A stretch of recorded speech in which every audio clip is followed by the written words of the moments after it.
Pemirsa Hasanah, jin adalah jenis makhluk halus. Seperti halnya manusia, mereka hidup berkelompok-kelompok, bersuku-suku, dan berbangsa-bangsa, berjenis kelamin laki-laki dan perempuan. Mereka saling menikah, beranak, tumbuh dewasa, hingga besar. Keterangan seperti ini bisa kita jumpai dari apa yang ditulis oleh Syekh Abdus Salam Bali dalam kitabnya yang fenomenal, Penangkal Jin dan Setan. Seperti layaknya umat manusia, sebagian dari jin itu ada yang muslim dan sebagian lainnya ada yang kafir. Yang muslim pun belum tentu selalu muslim yang baik. Persis seperti manusia, banyak yang muslim tapi bandel, tukang tipu, merampas harta orang lain, main hakim sendiri, atau menindas rakyat.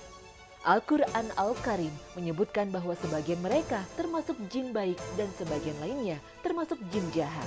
Dan sesungguhnya di antara kami ada orang-orang yang saleh dan di antara kami ada yang tidak demikian halnya. Adalah kami menempuh jalan yang berbeda-beda. Al-Quran Surah Al-Jin ayat 11.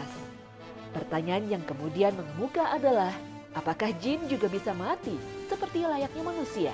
Atau mereka itu di dunia merupakan makhluk abadi seperti malaikat yang tidak bisa mati?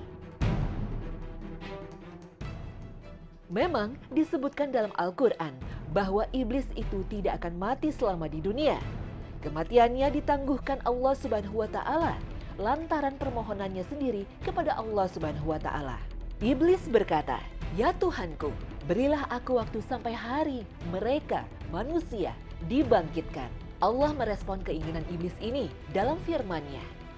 Allah berfirman, "Sesungguhnya kamu termasuk orang yang diberi waktu sampai batas waktu yang telah ditentukan." Al-Quran Surah Al-Hijr ayat 37 hingga 38. Permohonan iblis yang dikabulkan Allah Subhanahu wa Ta'ala ini terjadi setelah ia membangkang untuk bersujud kepada Nabi Adam alaihissalam. Lalu kapan detik-detik kematian bagi iblis ini? Dalam tafsir Al-Jalalain dinyatakan, yaitu waktu tiupan sangkakala yang pertama. Al-Jalalain Al-Hijr ayat 38. Berdasarkan firman Allah ini, iblis ditetapkan oleh Allah sebagai makhluk yang tidak akan mati sampai hari kiamat. Lalu apakah dengan demikian keabadian di dunia ini berlaku bagi semua jin? Artinya, jin tidak bisa mati di dunia ini. Keabadian di dunia ini sebenarnya hanya berlaku pada diri iblis saja. Tidak berlaku pada seluruh makhluk halus dari bangsa jin. Karena iblis hanyalah salah satu dari jenis jin. Maka seluruh jin selain iblis bisa mati selama di dunia. Hanya saja memang umur mereka tak sama dengan umur manusia. Tapi mereka juga akan mengalami kematian selama hidup di dunia. Hal ini berdasarkan keumuman dari firman Allah Subhanahu wa Ta'ala. Semua yang ada di atas bumi akan binasa dan kekal wajah. Robmu zat pemilik keagungan dan kemuliaan, karena itu nikmat Tuhan yang mana lagi yang kalian dustakan. Al-Quran Surah Ar-Rahman ayat 26 hingga 28. Semua makhluk apapun dan siapapun dia bisa mati dan binasa sesuai dengan apa yang Allah kehendaki.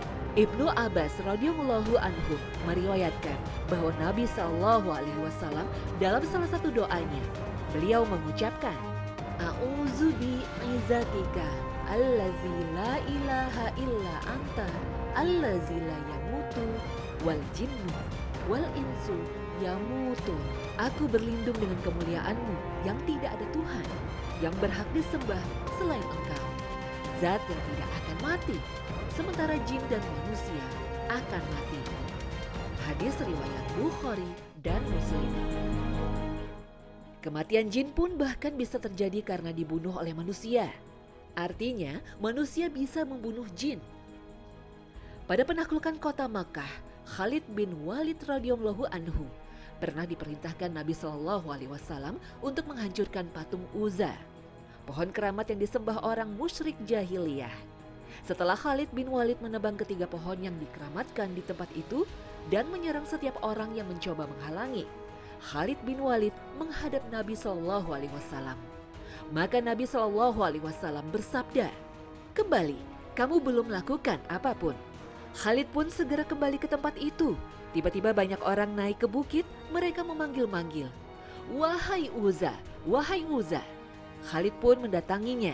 Ternyata ada wanita telanjang, rambutnya terjuntai, di atas kepalanya ada pasirnya. Khalid dengan sigap menusukkan pedangnya sampai dia mati. Setelah diceritakan kepada Nabi SAW, beliau bersabda, "Itulah Uza." Hadis riwayat Nasa'i. Kasus kematian jin yang dibunuh manusia juga terjadi pada masa Nabi SAW. Bahkan yang terjadi justru ada sahabat yang membunuh jin muslim yang berbentuk ular jadi-jadian di rumahnya. Sementara dia tidak tahu kalau itu adalah jin. Artinya, jin bisa dibunuh dan bisa mati, bukan makhluk abadi di dunia. Wallahu a'lam.